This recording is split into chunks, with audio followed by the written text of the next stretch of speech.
Hey folks, welcome back to another exciting episode with Busted Stud Garage. Today we're going to stud these here snow tires. These two are finished already.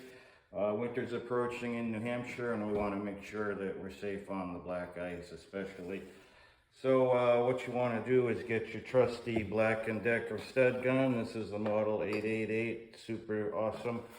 And you want to have the right size studs. These tires take a number 13. These little guys, pop them in the top there. This holds 4 the way I have it set up. So that's a good amount for me.